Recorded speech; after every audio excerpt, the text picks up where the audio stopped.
1973, Miguel Rodriguez. This is La Wonderful. This has been my father's main instrument since he got it in 1973. He's done probably 58, 59, 60 recordings on it and toured all over the place with it. It's dedicated on the inside of the top to my grandfather. The quartet, my dad, my grandfather, and my uncles used to order Rodriguez's in four.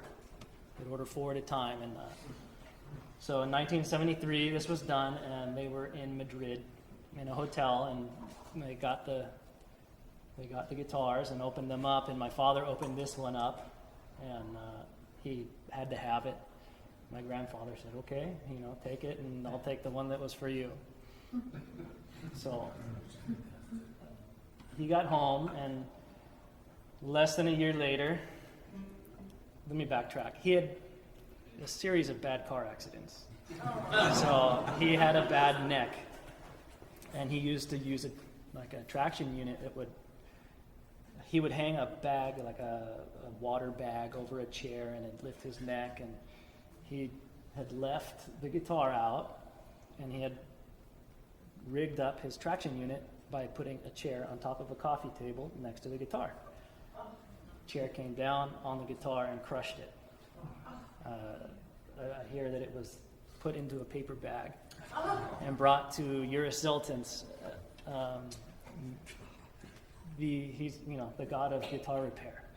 So Uris fixed it, and you look inside, you would never know. It sounds as good as it did before, if not better. It was built with 5 fan braces. Now it has 7. There are 2 added braces in here to stabilize it. It's a 6/64 scale length with a 54.5 millimeter wide nut. The top's around 2.4 millimeters thick at its thickest, and down to 1.6 at its thinnest. Back and sides are 1.7 millimeters. Scott has some stories to tell about it, I think. Well, yeah, but just, back to the traction, wasn't the top, I never saw it, but I heard stories about the top, literally, where the grains of the wood were literally like this, like a Titanic. Yeah, that's what I hear.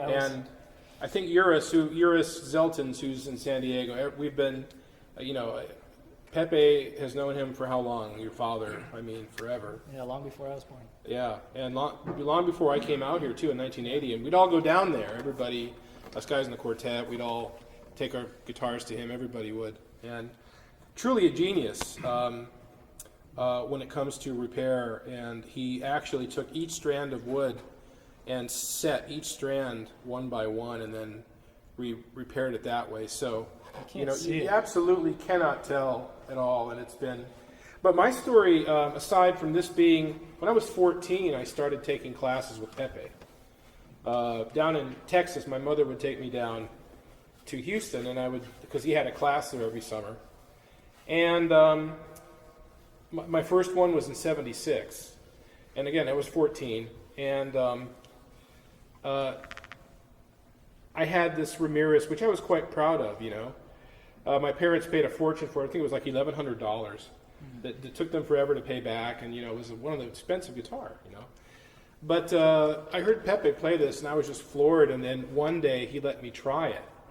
I showed Pepe a picture the other day of me in this class when I was 14, and Pepe is up on stage with me. He's playing this guitar, and I'm playing my Ramirez, and that's the class I actually got to try it. And I remember just going. I remember I played a little piece that I was playing for the class. I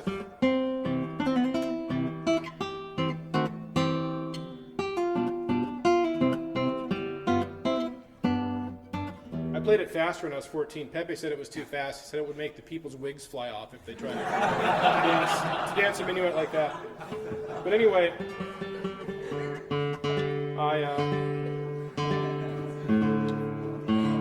I got the point. But I was just so blown away to be able to play this, and that immediately my standard, the bar was set way high, and so as soon as I could, I saved up enough and sold my Ramirez and bought a Rodriguez, which was later to be called La Guinevere. He named all his guitars. In fact, in here there's a label, La Wonderful, which is a great name. So as soon as I get this in tune, I got one more piece left in me here. Just as a side note, this may be one of the most concertized on guitars in the world, probably, and one of the most recorded guitars in the world. So it's one of the top 2 or 3 most famous guitars that I know of on the planet. And just for fun while Scott's tuning, when I was leaving home, I grabbed a bunch of stuff when I went out. You can see Pepe's been playing this guitar so long that the style of fashion changes. And yet the guitar stays. So it's the same guitar, and hairdos change, everything, but the guitar remains, and CDs, and this appears on probably more album covers than any other classical guitar. So it's a pretty cool thing to have this guitar here, and it was a big deal to have Pepe Senior allow us to play it. So this will be pretty exciting.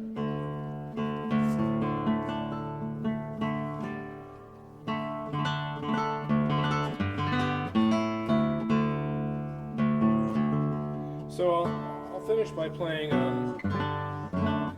it's a Spanish piece, but it's actually Celtic. It's from the north of Spain. It's simply called Canción y Danza, and it's by a Spanish composer named Antonio Ruiz Pipo.